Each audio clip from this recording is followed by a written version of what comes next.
గోయిందా గోయిందా గోయిందా గోయిందా. నా కాపురం నిలబెట్టు స్వామి, నా కాపురం నిలబెట్టు స్వామి. అలాగే ఆ సుబ్బిగాడి కాపురం కూడా నిలబెట్టు స్వామి. దేవుడా దేవుడా దేవుడా, నా కాపురం నిలబెట్టు దేవుడా, నాతో పాటు మా బాస్ కాపురం కూడా నిలబెట్టు దేవుడా. ఏంటి స్పీడ్ బ్రేకర్ ఉన్నాయండి ఇక్కడ? స్పీడ్ బ్రేకర్ కాదు, పొద్దున్న ఏం మెక్కొచ్చావు, ఇంత బరువు ఉన్నావు. ఇంకా ఎక్కువ బరువు ఉండేవాడి భక్త. మా బాస్ పుణ్యం అంటూ 100 గ్రాములు తగ్గా. అంత టార్చర్ పెడతాడా? పెడతాడు పడతాడు. ఎవడా తలకమాసిన ఎదవా? ఇదిగా తిడితే నన్ను తిట్టు కానీ మా బాసుని తిడతావేంటి? ఇంత మంచివాడిని టార్చర్ పెట్టేవాడు బాస్ కాదు, పెద్ద బోకు. ఇంతకీ ఎవడా క్రాకు? వివేక్. వివేక్ ఎక్కడ విన్నట్టుందండి. నిజంగానా? అంటే నేనే. అనే మీరా? సుబ్బు, నేను నిన్ను టార్చర్ పెడతాను. కొత్తగా పెళ్ళినోడికి పెళ్ళం దూరం అయితే టార్చర్ కాక సంతోషం ఏంటి? దానికి కారణం నేను ఒక్కనేనా? నేను కూడా సార్. నువ్వేంట్రా ఇలా వచ్చావు? ఆ రోజు సినిమా హాల్కి ఆ గజ్జల గురంతో రావడం వల్లే మీ కాపురంలో నిప్పులు పడ్డాయి. మీ కాపురాలు చల్లగా ఉండాలని గుండు కొట్టించుకుందాని వచ్చాను సార్. అప్పులు అసలే. ఇదిగో అన్నయ్య, బొట్లు పెట్టించుకున్న పొర్లు దండాలు పెట్టినా మన ప్రయత్నం మనం చేయాలి. ఆ తర్వాత అంతా ఆయన దయ. కరెక్ట్. మన కలతలు పోయి హాయిగా కాపురం చేయాలంటే ఒక చిన్న ఐడియా వచ్చింది. ఏంటని అది? మీ ఆవిడ దగ్గరికి నేను వెళ్ళి జరిగినంత చెప్తాను, మా ఆవిడ దగ్గరికి నువ్వు వెళ్ళి జరిగినంత చెప్తే భార్యాభర్తల మధ్య గొడవ వస్తే భర్త మాట కంటే బయట వాళ్ళు చెప్పింది ఎక్కువ ఉంటారు కాబట్టి అట్నుంచి నడుకోదాం. రాజీ రామా, రాజీ అరగంటలో వస్తానని ఇప్పుడు వెళ్ళింది. లోపలికి వచ్చి కూర్చో. సంధ్య గారు ఉన్నారా? మీరు? నేను ఆవిడ ఫ్రెండ్ రాజీని. ఓ, సుబ్బు గారి ఒరిజినల్ భార్య కదూ? సంధ్య గారు లేరా? బయటికి వెళ్ళారండి. వచ్చే వరకు వెయిట్ చేస్తాను. సరే కూర్చోండి. రాజీ, అమ్మా రాజీ, ఇక్కడున్నావా? ఏమి లేదమ్మా, నేను నీతో కొంచెం మనసిప్పి మాట్లాడాలి. అదేనమ్మా మన సుబ్బు విషయం. ఏమ్మా, సుబ్బు మీద ఇంకా నీ కోపం పోలేదా? చిచి, నువ్వు అనుకున్నట్టు సుబ్బు చెడ్డోడేం కాదమ్మా, చాలా మంచోడు. వాడి గురించి చిన్న ఎగ్జాంపుల్ చెప్పనా? మోడలింగ్ వచ్చే అమ్మాయిని చూసి స్మైల్ ప్లీజ్ అంటాడే గాని వాళ్ళని చూసి మనోడు స్మైల్ ఇవ్వడం. అటువంటి వాడు నీ భర్త అయినందుకు చాలా గర్వపడాలి. ఆ టైపే వేరు, నాలా కాదు. నా ఫేస్ చూసిన వాళ్ళందరూ చాలా అమ్మాయికుడు అనుకుంటారు. నా భార్య కూడా అలా అనుకునే పుట్ల పడిపోయింది. నీతో చెప్పకూడదు కనమ్మా, నేను ఏ అమ్మాయిని కన్నెత్తి చూసినా ఆ అమ్మాయి ఇమీడియట్ గా నా పుట్ల పడిపోవాల్సిందే. అంత బ్యాడ్ క్యారెక్టర్ నాది. దీని అంతటికి కారణం ఎవరో తెలుసామా? నా పెళ్ళం. ఇప్పుడు దాని గురించి ఎందుకులేమ్మా, అసలు వాడికి నాకు ఎంత డిఫరెన్స్ ఉందో చూడు. వాడు తన పెళ్ళంతో గడపడానికి టైం ఎప్పుడు దొరుకుతుందా అని చూస్తుంటాడు. మరి నేను నా పెళ్ళ ఎప్పుడు ఊరు వెళ్తుందా, ఎప్పుడు ఎంజాయ్ చేద్దామా అని చూస్తుంటాను. అంత ఉంది డిఫరెన్స్. అసలు నీకు తెలిసి తిరుగుతాం ఒకటేనమ్మా. నా అకౌంట్లో చాలా మంది ఉన్నారు. నాగలక్ష్మణి, సుబ్బలక్ష్మణి, వెంకటలక్ష్మణి, మహాలక్ష్మణి, ఆదిలక్ష్మణి.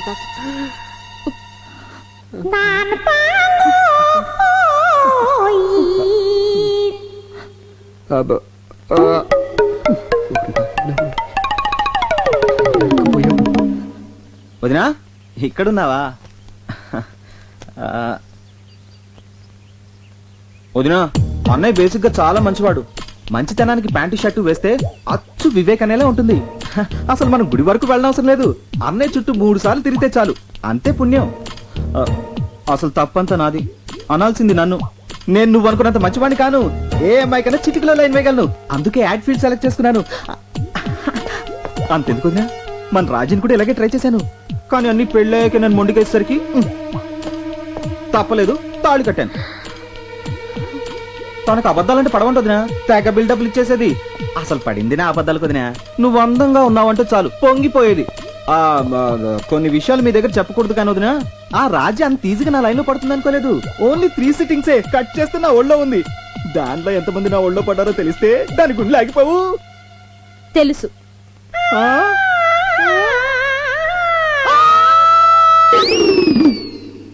సుబ్బు,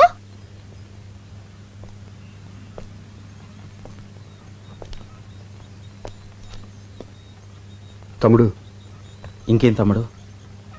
ఇదిగో డైవర్స్ నోటీసేగా నాకు వచ్చింది.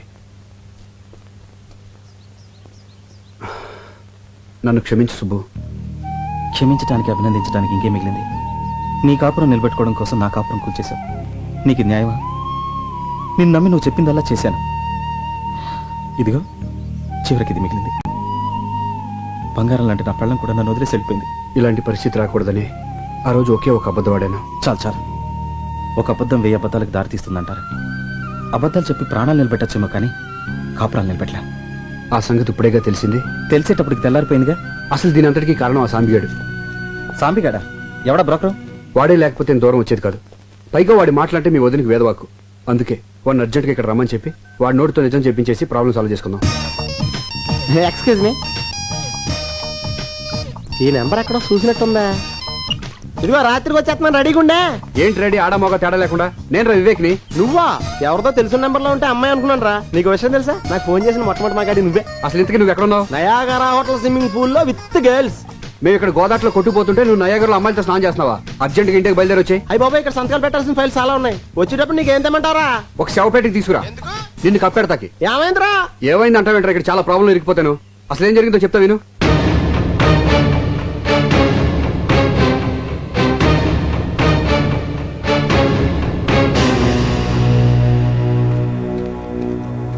చూడండి అమ్మా, నేను చెప్పేది మీరు జాగ్రత్తగా వినాలి. ఎందుకంటే నిజం నిప్పు లాంటిది. కొంచెం ఓవర్ అయింది. తగ్గించేస్తా బెటర్. చూడండి అమ్మా, నిజం నిప్పు లాంటిది, దాన్ని దాచకూడదు. వీళ్ళు దాచారు, మొత్తం కాలిపోయింది. మీరు అనుకున్నట్టు తిలోత్తమకి వీళ్ళకి ఏ విధమైన సంబంధం లేదు. దీనంతటికి కారణమైన తిలోత్తమ ఎవరో తెలుసా? నా భార్య. మీ భార్య? అవును, నా భార్య. నువ్వు చూడలేదు కదా. నువ్వు సరిగ్గా అక్కడ వచ్చింది ప్రాబ్లం అంతా. చెప్తాను నేనండి. వెంకటేష్ లాంటి నేను, సారీ ఆరతి అగర్వాల్ లాంటి తిలోత్తమ గాఢంగా ప్రేమించుకున్నాం. బట్ మై డాడ్ ఎగ్జాక్ట్ గా అమరీష్ పురి క్యారెక్టర్. ఏమంటాడు? నో అన్నాడు. మరి వెంకటేష్ ఊరుకుంటాడేంటి? నీకోసం వెంకటేష్ వచ్చాడా? ఇక్కడ వెంకటేష్ అంటే నేనా? నేను ఊరుకుంటానండి. ఆ అమరీష్ పురి గారు పంపిన మనుషులతో ఫైట్ చేసి మరి రిజిస్టర్ మ్యారేజ్ చేసుకుని హ్యాపీగా కాపురం చేసుకుంటున్నాను. సడన్ గా ఫారెన్ వెళ్ళాల్సిన పని పడింది. ఎందుకు? ఆ పిలిచారు కాబట్టి వెళ్ళాం. బిజినెస్ పని మీద. ఆ అమ్మాయి ఇచ్చిన వేళ విశేషం. Yeah yeah. పూర్తిగా నమ్మేశారు. ఇక మనం గట్టికినట్టే. ఎస్, అసలు తిలోత్తమ నా జీవితంలో ఎంటర్ అయినప్పటి నుంచే నా ఫేట్ మొత్తం మారిపోయింది. ఒక బిజినెస్ పని మీద న్యూజిలాండ్ వెళ్తూ ఎవరూ లేని నేను నా తిలోత్తమని ఎక్కడుంచాలని ఆలోచిస్తా ఉంటే నాకు వివేక్ గుర్తొచ్చాడు. నా ప్రాణానికి ప్రాణమైన తిలోత్తమని నా ప్రాణ స్నేహితుడి దగ్గర వదిలేను. ఈ విషయం ఎక్కడ మా అమరీష్ పురి గారికి తెలిస్తే తిలోత్తమని ఏం చేస్తాడోనని తాను ఎవరో ఎవరికీ చెప్పొద్దు నీ దగ్గర మాట తీసుకుని మరీ వెళ్ళాను. దీని వల్ల ఇన్ని ప్రాబ్లమ్స్ అన్ని వచ్చినాయి. సారీరా. ఇట్స్ ఓకేరా.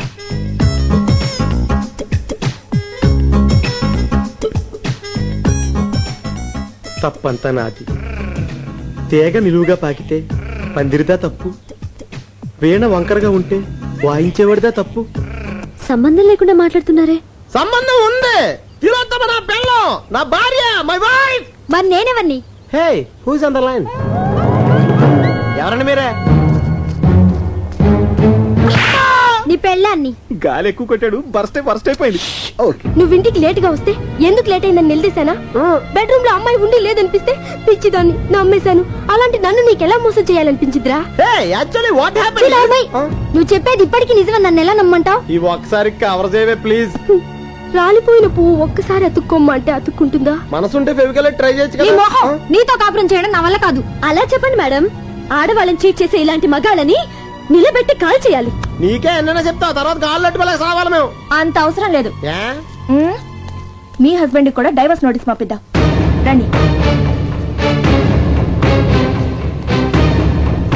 చచ్చా, మిమ్మల్ని సేవ్ చేద్దాం. నేను బుక్ అయిపోయాను రా. నోరు మీ ఇదంతా నీ మూలంగా జరిగింది. రే, నీ భార్య మా భార్య ఫాస్ట్ టైం కదా. వెళ్ళి సారీ చెప్పరా, వెళ్ళిపోతుంది. సారీ చచ్చా, లైఫ్ లో సారీ చెప్పకూడదని లక్ష్యంగా పెట్టుకున్నాను రా. ఆ పెద్ద బిన్ లాడను సారీ చెప్పడం. అయితే ఇప్పుడు ఏం చేద్దాం అంటావు? వీళ్ళ ముగ్గురిని కిడ్నాప్ చేద్దాం. కిడ్నాప్ చేయడం ముఖ్యం కాదురా. వాళ్ళ మనసులో కొంచెం ప్లేస్ సంపాదించాలి. అదే మనం చేసింది. నాకు ఒక ఐడియా వచ్చిందిరా. ఏంటది? తిలోత్తమని కలిసి ఆ తిలోత్తమని కలిసి అమ్మా! ఎప్పుడు చూసినా అదే చేసా. తిలోత్తమని మన భార్య దగ్గర తీసుకెళ్లి జరిగిందని చెప్పిద్దాం. అప్పుడైనా మన కాపురాలు నిలబడతాయి. తిలోత్తమ ఎక్కడుందో తెలియదే. ఒరే, నాకు తెలుసు రండి. పద. ఎంతసేపు లోపల కూర్చోను? ఈ అమ్మాయి ఎప్పుడు వచ్చిందిరా? సీన్ బిగినింగ్ నుంచే ఉంది. ఈ అబ్బాయి ఇంత టెన్షన్ లో ఉంటే ఆ టెన్షన్ లో రిలీఫ్ గా ఉంటదనే తీసుకొచ్చా. ఇప్పుడు వెళ్ళిపోతున్నాం కదా. వచ్చా. అమ్మా! నువ్వు వెళ్ళమ్మా, నువ్వు వెళ్ళు. తర్వాత మాట్లాడుకుంటూ వెళ్ళు. అలా కాదు. ఏయ్, ఎక్కడ వారం? ఓయ్, మామూలుగా ఛ! ఇదిగా మా ఆవిడ నన్ను వదిలి చూడు వెళ్ళిపోయింది. నువ్వు ఈవినింగ్ ఇంటికి వచ్చా, ఏ, లోపలికి డీటెయిల్గా రా. మాట్లాడుకుందాం. ఇదిగా తప్పకుండా వచ్చాయి. అమ్మా, అయిపోరే. ఇదిగా మొత్తం బట్టలన్నీ తెచ్చేసుకో. మావిడికి రాదు. ఇల్లే రాపు.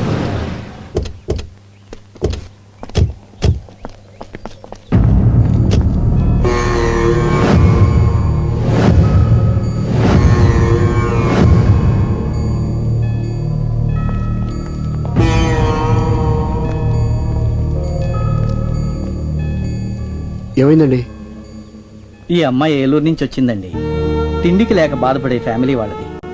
వాళ్ళ కడుపు నింపడం కోసం పడుపు వృత్తిని చేసేది. ఈ విషయం ఇంట్లో వాళ్ళకి తెలిసేసరికి అవమానం భరించలేక విషం తాగి చచ్చిపోయింది. ఈవిడ పంపిన డబ్బులతో వాళ్ళు దర్జాగా బతికారు. ఇప్పుడు పాడి మీద తీసుకెళ్ళడానికి ఎవరూ రాలేదు. దిక్కులేని చావు వచ్చింది. తను సంపాదించిన దాంట్లో ఒక్క రూపాయి కూడా మిగుల్చుకోలేదు. పాపం అమాయకురాలు.